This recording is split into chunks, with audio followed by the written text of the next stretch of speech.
आगामी कार्यक्रम प्रायोजित किया है जॉयस मायर मिनिस्ट्रीज के मित्रों और सहयोगियों ने। ईमानदारी और सच्चाई से यदि आप इन व्यवहारों के बारे में नहीं सोचना चाहते, मैंने अपने जीवन में ये सीखा है। मैं बस प्रेम का अत्यधिक अध्ययन करती हूँ और मैं परमेश्वर को प्रेम करने की कोशिश की तरफ फोकस करती हूँ और लोगों से प्रेम करती हूँ और ये बस बहुत सी बातों की देखभाल कर लेता है और फिर मुझे कोशिश करनी पड़ती है कि मैं लोगों को ठेस न पहुँचाऊँ, पर अब मुझे ऐसी कोई कोशिश नहीं करनी पड़ती कि मैं लोगों से प्रेम करूँ।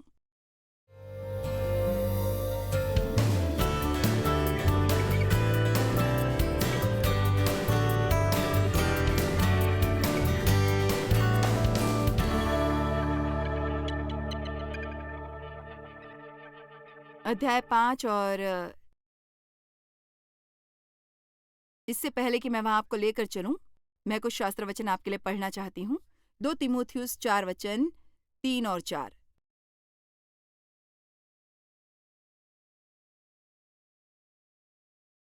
क्या आप सब ठीक हैं?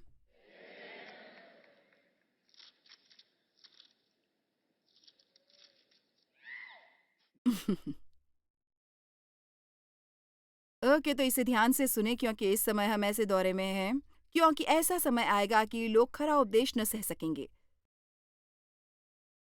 और बर्दाश्त न कर सकेंगे, पर कानों की खुजली के कारण कुछ अच्छा और संतुष्ट करने योग्य अपनी अभिलाषाओं के अनुसार अपने लिए बहुतेरे उपदेशक बटोर लेंगे। वो अपनी पसंद की संतुष्टि के लिए ही उन्हें चुनेंगे और गलतियों को सही ठहराने के लिए जो वो करते हैं।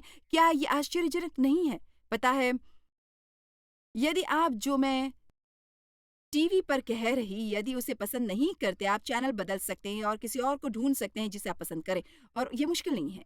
पर कभी भी किसी को ना सुनिए क्योंकि वो जो कह रहा है वो आपको थोड़ा असहज बना देता है। 2 तीमुथियुस 4:2 में पौलुस ने तिमोथी को बताया कि तू वचन का प्रचार कर, समय और असमय तैयार है, चौकस रह और स्वयं को उपलब्ध रख, चाहे मौका तेरे पक्ष में हो या विरुद्ध हो, चाहे ये सुविधाजनक हो या असुविधाजनक, चाहे इसका स्वागत हो या स्वागत ना हो। अब इसे देखिए, एक प्रचारक के रूप में आपको दिखाना पड़ता है कि किस तरह से उनके जीवन गलत है, सब प्रकार की सहनशीलता और शिक्षा के साथ उलाहना दे और डांट और समझा ना, बस केवल उन्हें प्रोत्साहित करो। बस ये सब भी क्यों, मैं आपको बता सकती हूँ कि वो मिनिस्ट्रीज जो आपके पास हैं, जो आपसे प्रेम करती हैं, वो सचमुच आप पर ये चांस लेगी कि आप उन पर उत्तेजित हो। यदि इसी की ज़रूरत है आप तक सत्य लाने के लिए, जो आपके जीवन में बदलाव लाएगा, जिनकी आपको ज़रूरत है, जो आपके लिए वो चीज़ें लाएँगी जो आप कहते हैं कि आपको चाहिए। मैं इसके बारे में काफ़ी सख्त हूँ, पर आप मुझ पर नाराज़ नहीं होते। मेरा ये काम है कि मैं ये सुनिश्चित कर लूँ कि जब मैं परमेश्वर के सामने खड़ी होती हूँ, तब मैंने वो किया है जो वो चाहते हैं कि मैं करूँ, और ये आपका भी काम है। ये आपको भी करना चाहिए। आप सबको करना चाहिए। आमीन। इसलिए ये कहते हुए चलो आगे, इन इफिसियों 5 में पहले 9 वचन बात करते हैं स्वच्छ जीवन के पीछे जाने की। पीछे जाने का मतलब है उसके लिए तरसो और पूरे बल के साथ उसके पीछे लग जाओ। यदि आप एक सर्वोत्तम व्यक्ति बनना चाहते हैं, तो आपको सचमुच इसके लिए बहुत शिद्दत से चाहत रखनी पड़ेगी, क्योंकि हम एक बहुत ही औसत दर्जे के संसार में रहते हैं और लोग इसके लिए आपसे लड़ेंगे। यदि आप सचमुच एक ईमानदार व्यक्ति बनना चाहते हैं, तो ये संभव है कि आप अपनी नौकरी गंवा देंगे, क्योंकि वहाँ कोई चाहता होगा कि आप धोखा देने में उनकी मदद करें, झूठ बोलने में उनकी मदद करें। वो चाहेंगे कि आप अनैतिक बातें करें, पर आपकी ज़िम्मेदारी पहली है और सबसे पहले परमेश्वर के आगे है, ये उनके प्रति नहीं है। यदि आप वो करते हैं जो सही है, मेरी बात सुनिए, परमेश्वर आपको एक बेहतर नौकरी दिलाएँगे बजाय इसके जिससे आपको खोने की धमकी मिल रही है।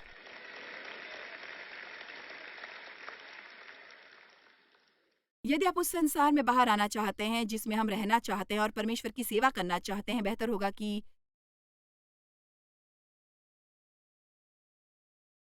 मैं आपको बता दूँ आपको इसके लिए कुछ चुकाना होगा। पर दरअसल बात यह है, रोमियो 14:12 में लिखा है, इसलिए हम में से हर एक परमेश्वर के आगे खड़ा होगा और अपना लेखा देगा, हर व्यक्ति। और मैं आपके बारे में बात नहीं कर रही, पर ये एक श्रद्धापूर्ण भय और डर ला देता है मेरे जीवन में। ये खत्म होने वाला है, यहाँ जो बात है वो हमेशा ऐसे नहीं रहने वाली।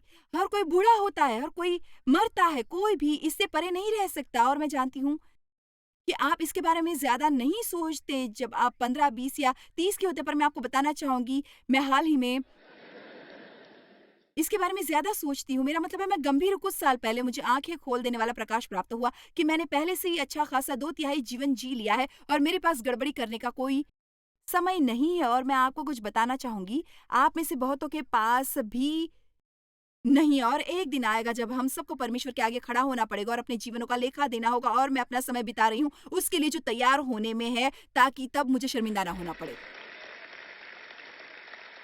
आमीन। असल में मुझे ये शास्त्र वचन बहुत पसंद है और पिछले साल मैं इसके प्रति बहुत जागरूक हो गई। बाइबल में बहुत सी जगह ऐसी है जहाँ पौलुस ने उनके व्यवहार के बारे में बात करना चाहा, पर वो इसे बयान द्वारा पुष्ट करता है। क्योंकि प्रभु निकट है, क्योंकि प्रभु निकट है, तो क्या मैं आज आपसे कह सकती हूँ, समय आ गया है और अधिक बेहतर व्यवहार करने का, क्योंकि यीशु शीघ्र वापस आ रहे हैं। मेरा मतलब, सोचो इसके बारे में, सोचो। समय आ गया है अब वो फैसले करने का जिनके बारे में आप जानते हैं कि आपको करने की जरूरत है, और आप फिर भी उसे टालते रहते हैं किसी और समय के लिए। जानते हैं, सबसे खतरनाक शब्द जो मैं जानती हूँ वो है कल। मैं ये करूंगा, मैं बस ये कल करूंगा। परमेश्वर नहीं चाहते कि हम इसे कल करें, वो चाहते हैं कि जब वो हमसे इसे करने को कहते हैं तब करें। और जानते, पिछले सप्ताह मैंने लोगों के एक समूह को कहा, मैं जैक्सन विले में प्रचार कर रही थी, और मैंने कहा हमें ये समझने की जरूरत है कि जब परमेश्वर हमारे हृदय में कुछ करने या कुछ ना करने को डालते हैं, तब हम पर अभिषेक होता है उसे तब करने के लिए, और हम उसे तब करते हैं जब परमेश्वर कहते हैं कि करो, तो हमें उससे अलौकिक मदद प्राप्त होती है। अंत में मैं अपने बलबूते पर करने की कोशिश करती हूँ और तब शायद ये कारगर ना हो। इफिसियों अध्याय 5, चलो इन वचनों को देख लेते हैं, स्वच्छ जीवन के बारे में। आप इंतजार नहीं कर पाएंगे, तो ये लीजिए।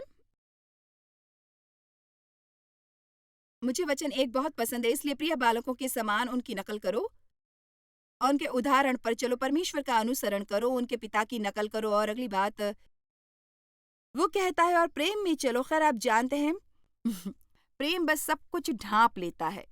मेरा मतलब है, आपसे ईमानदारी से कहूँ तो मैं आपको बस पूरा सत्य बताती हूँ। आप वो हर बात भूल सकते हैं जो आज रात मैंने कही, और कुछ ना करे, पर फोकस करे प्रेम में चलने पर। प्रेम हमेशा धीरजवान होता है, यह हमेशा दयालु होता है, यह हमेशा भला होता है, यह हमेशा विनम्र होता है, ये कभी ईर्ष्यालु नहीं होता, ये कभी डाह नहीं रखता, ये हमेशा सर्वोत्तम पर विश्वास रखता है, ये लोगों से निराश नहीं होता, ये अभिमानी नहीं होता, ये ऊंचा दिमाग नहीं रखता, ये ज्यादा तुनक मिजाजी नहीं होता, ये आसानी से नाराज नहीं होता। आमीन। और ये है 1 कुरिन्थियों 13 करीब 1 से 8 तक, कुछ ऐसा ही है। ईमानदारी और सच्चाई से यदि आप इन व्यवहारों के बारे में नहीं सोचना चाहते, मैंने अपने जीवन में ये सीखा है, मैं बस प्रेम का अत्यधिक अध्ययन करती हूँ और मैं परमेश्वर को प्रेम करने की कोशिश तक फोकस नहीं करती, लोगों से प्रेम करती हूँ। और ये बस बहुत सी बातें हैं, और फिर मुझे कोशिश करनी पड़ती है कि ऐसी बातें ना कहूँ जो लोगों की भावनाओं को ठेस पहुंचाए। बहुत सी चीजें हैं जिन्हें करने के लिए हमें कोशिश नहीं करनी पड़ती यदि हम प्रेम पर फोकस करें।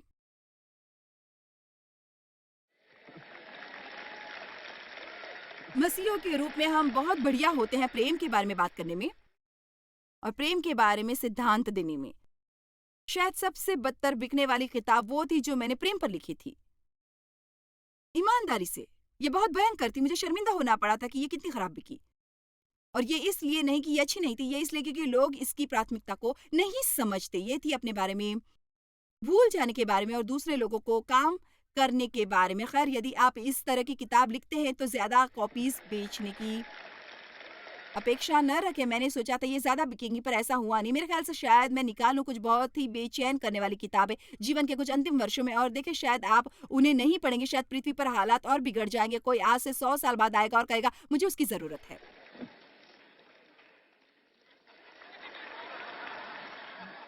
बाइबल में लिखा है केवल एकमात्र तरीका है जिससे आप जान सके कि आप मृत्यु से जीवन में आ गए हैं, इस सच्चाई द्वारा कि आप लोगों से प्रेम करते हैं। जब तक हम ये सीख नहीं लेते कि लोगों से कैसे प्रेम करते हैं, तो एक लगातार मृत्यु की ओर होते हैं।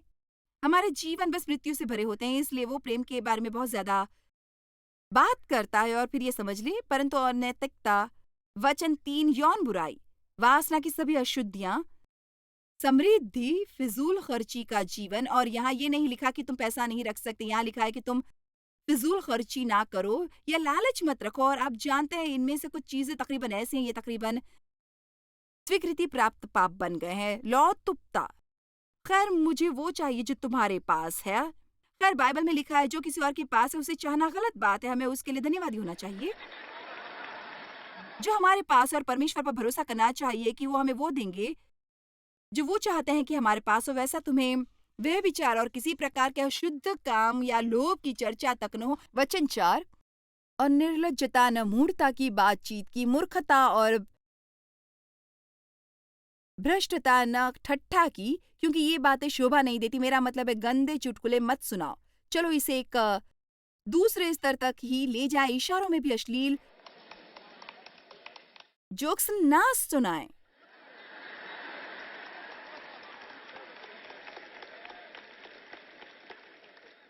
मैं आज यहाँ एक कहानी सुनाने वाली हूँ एक आदमियों के समूह के बारे में जो बैठे हुए थे, और वो चर्च के लोग थे, परमेश्वरीय लोग थे कहा जाता। और वहाँ कुछ महिलाएं भी थीं, और उन सब ने मिलकर डिनर किया। तो लेडीज खड़ी हो गई दूसरे रूम में जाने के लिए और कुछ और करने के लिए। तो उनमें से एक आदमी ने कहा, ओ तो लेडीज चली गई हैं, मैंने ये कहानी आज सुनी और मैं आपको बताना चाहती हूँ। और उनमें से एक सचमुच परमेश्वर व्यक्ति था। रुको एक मिनट ब्रदर, यदि तुम इसे लेडीज के सामने नहीं सुना सकते तो फिर ये हमें फिर मत सुनाओ, क्योंकि परमेश्वर तुम्हें सुनेंगे। क्योंकि लेडीज यहाँ हो ना हो, परमेश्वर सुनेंगे। हमें थोड़ा बहादुर होने की जरूरत है अपने दोस्तों के साथ और उन लोगों के साथ जिनसे हम प्रेम करते हैं, और बस कहें, पता है क्या, मैं सचमुच ये सुनना नहीं चाहती, मैं वहां जाकर नहीं रहना चाहती। मेरा मतलब है कोई जिसे मैं जानती हूँ हाल ही में किसी पाप में पड़ा, और भाई हर कोई ये कह रहा था, पूछो हर कोई इसकी बात कर रहा था, इसी की बात। मैंने अंत में कहा मैं इसके बारे में बात करना नहीं चाहती, मैं अब इसके बारे में और बात नहीं करना चाहती। हमें उस तरह की बातों के बारे में बात करने की जरूरत नहीं। आप उन बातों के बारे में बात करें यदि आपको बात करने की जरूरत हो, पर आपको उसके बारे में बात करते रहने की जरूरत नहीं, और बस उसके बारे में बात करते चले जाए सिर्फ इसलिए कि ये चुगली है। मेरे लिए बेहतर होगा कि मैं चलती रहूं। चलो इसके बारे में बात करें। ओके सुनिए।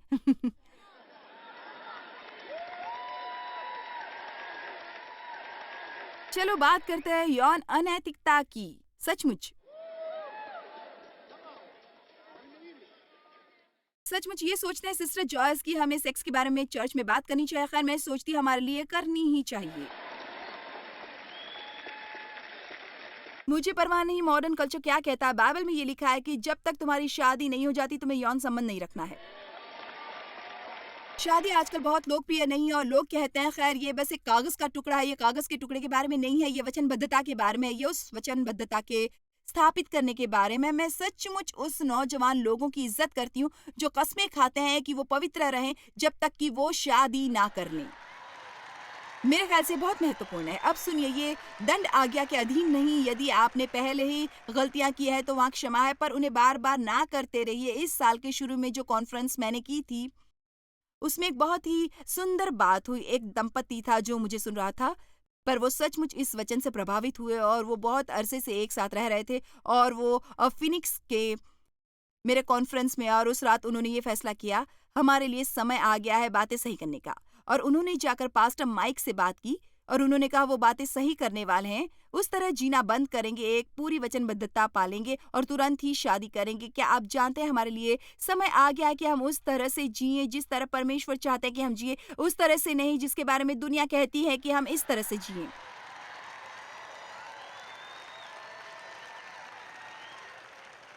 सुनो यंग लेडीज, ये बहुत सही है कहना नहीं, मुझे परवाह नहीं कि बाकी लोग क्या कहते हैं। तुम्हारे लिए मेरा जवाब है नहीं, और यदि तुम मुझसे चाहते हो तो तुमने एक गलत व्यक्ति को चुना है। आमीन। मुझे ये कहना पड़ा। अनैतिकता, बुद्धिमान इस्तेमाल कीजिए लेडीज़ की, आप किस तरह के कपड़े इस्तेमाल कर रही हैं, किसी भी तरह के उत्तेजित किस्म के कपड़े ना पहनें। ये शर्म की बात है कि जब आपको पुलपिट पर आना पड़े इस कई हज़ारों लोगों के सामने और उन्हें बताना पड़े कि उन्हें कैसे कपड़े पहने, पर दरअसल ये हो रहा है सिर्फ़ इसलिए कि ये फ़ैशन है। इसका मतलब ये नहीं कि मुझे पहनना पड़ेगा, बहुत ही सुंदर चीज़ें हैं जो आप पहन सकते हैं और फिर भी ऐसा ना लगे कि आपका आधा शरीर बाहर लटक रहा है।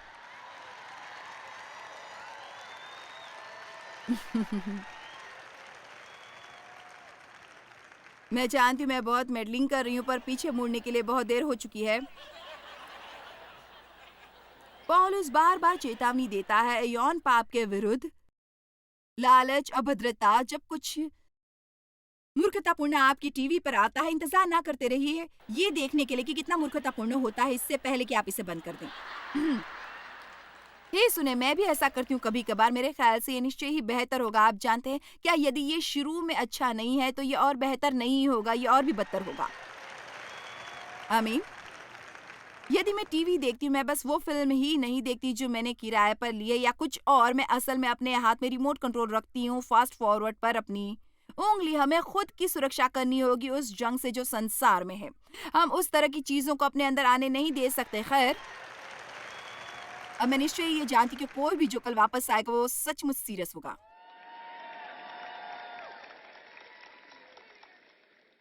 ओके, चलो अध्याय की ओर देखें वचन 5 पर, क्योंकि तुम ये जानते हो कि कोई व्यभिचारी या अशुद्ध जन या लोभी मनुष्य जो करे विचार में या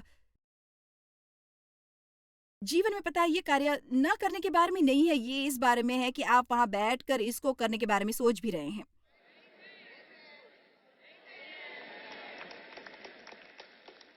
कोई व्यभिचारी या अशुद्ध जन या लोभी मनुष्य की जिसकी लालसा है दूसरों की संपत्ति के लिए, और वो लालची है लाभ के लिए जो मूरत पूजने वाले के बराबर है, मसीह और परमेश्वर के राज्य में मिरास नहीं। भाई, जब आप ये पढ़ते तो खामोशी छा जाती। ये ऐसा है। खैर, रुको एक मिनट, मैंने अपने व्यवहार द्वारा उद्धार नहीं पाया, मैंने परमेश्वर के अनुग्रह द्वारा उद्धार पाया है।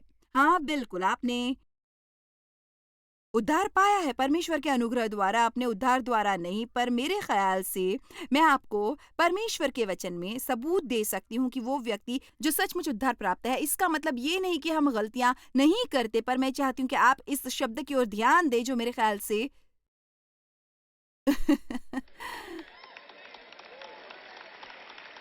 मुख्य शब्द है इस वचन में। इस बात को सुनिश्चित कर लें कि कोई व्यक्ति जो ऐसा कर रहा है, अंतर है कभी कभार कोई गलती करने में और कुछ गलत करने के बारे में बार बार, और उसका अफ़सोस करने और पछताना और उससे दूर जाने के लिए राज़ी हो जाना, उसमें अंतर है, और गलत व्यवहार करते रहने में।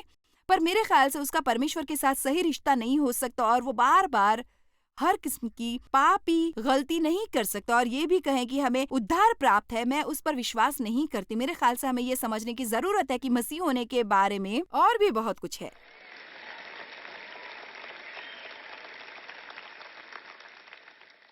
बजाय बस प्रार्थना करें, वो प्रार्थना जिसे हम कहते हैं पापी की प्रार्थना।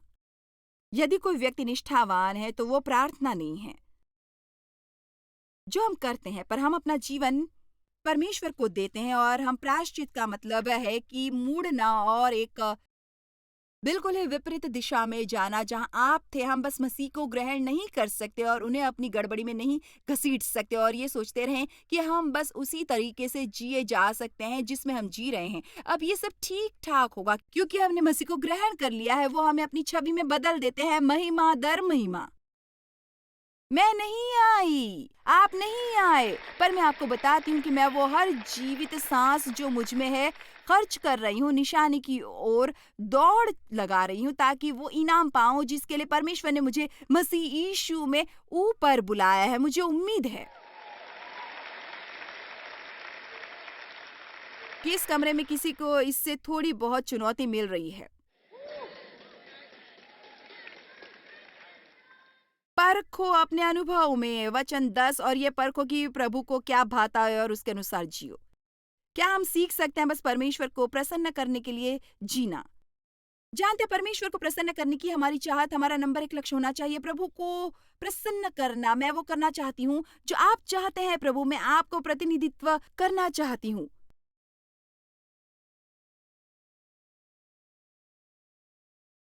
मैं आपको महिमा मंडित करना चाहती हूँ। कुलुस्सियों 1:10, ताकि तुम्हारा चाल चलन प्रभु के योग्य हो, जी और व्यवहार करे और वो सब प्रकार से प्रसन्न हो और तुम में हर प्रकार के भले कामों का फल लगे और बढ़ते जाए। परमेश्वर को प्रसन्न करने की इच्छा हो और हम बढ़ते जाएं।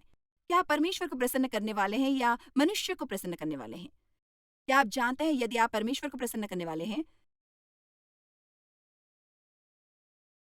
कई बार आपको लोगों को प्रसन्न नहीं करना होगा। क्या आप ये समझते हैं, जैसे ये सेक्स वाली बात, शायद आप अपने बॉयफ्रेंड को प्रसन्न ना करें, पर मैं आपको कुछ बताना चाहूंगी, आप परमेश्वर को प्रसन्न करेंगी।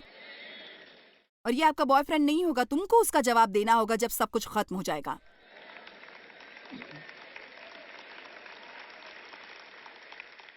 आप अपने बॉस के सामने खड़ी नहीं होंगी जो चाहता है कि कुछ चुराने में तुम उसकी मदद करो या किसी से झूठ बोलो और अपने जीवन का लेखा दो। आप परमेश्वर के सामने खड़े होने वाले हैं और मैं भी।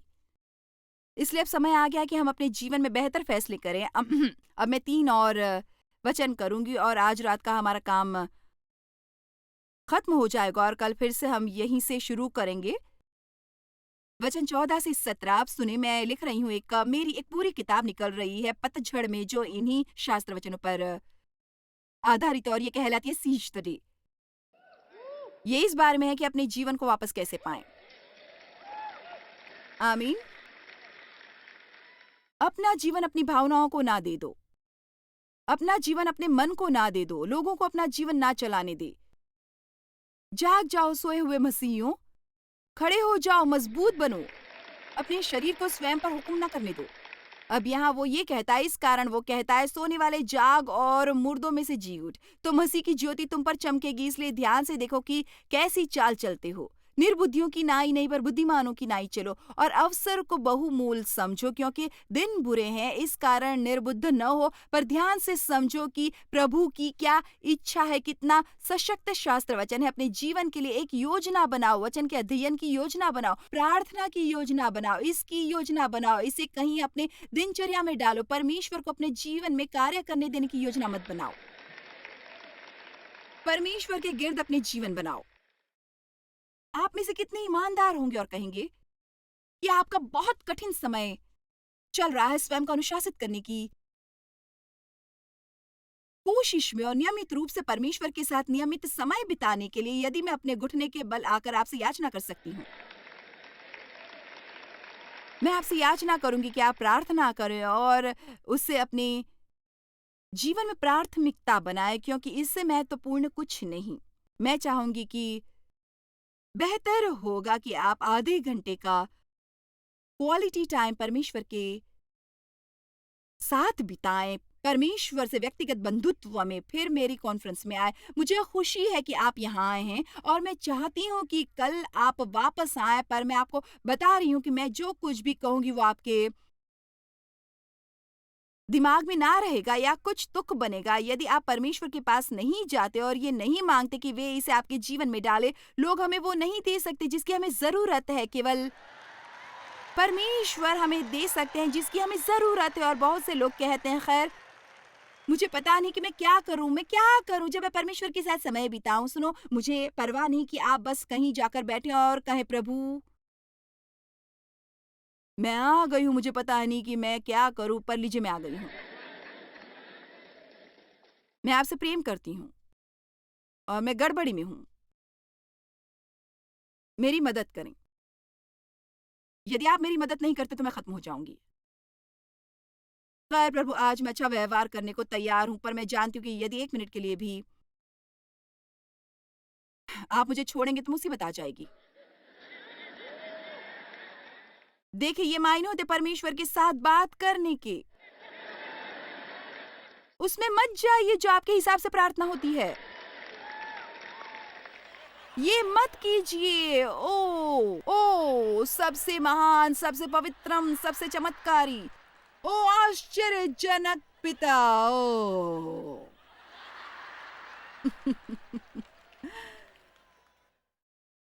ये सब धार्मिक दिखावे बंद करो। हम उस बेवकूफी से परमेश्वर को इम्प्रेस नहीं कर रहे हैं।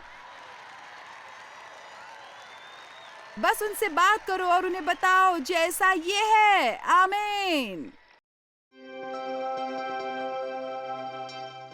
खैर, परमेश्वर के पीछे जाने के प्रति आप इंटेंशनल रहें, उसके प्रति वचनबद्ध हो जो आपकी सारी जरूरतें पूरी करता है। इस अध्याय में और भी बहुत कुछ है जिसे आप मिस नहीं करना चाहेंगे। वो जो बाइबल का अध्ययन करना पसंद करते हैं या करना चाहते हैं, ये होम ग्रुप बाइबल स्टडी के लिए भी बढ़िया है। मेरे ख्याल से ये बहुत बहुमूल्य रहेगा। अपने दिन का आनंद ले और हमेशा हमारे साथ बने रहिए। धन्यवाद।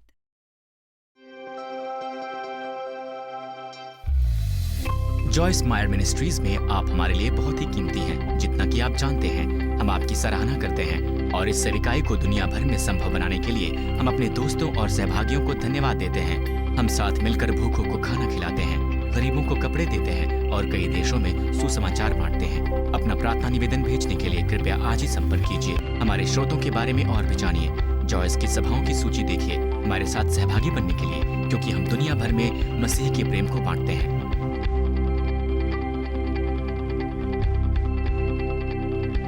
इसका खर्च उठाया है जॉयस मायर मिनिस्ट्रीज के मित्रों और सहयोगियों ने।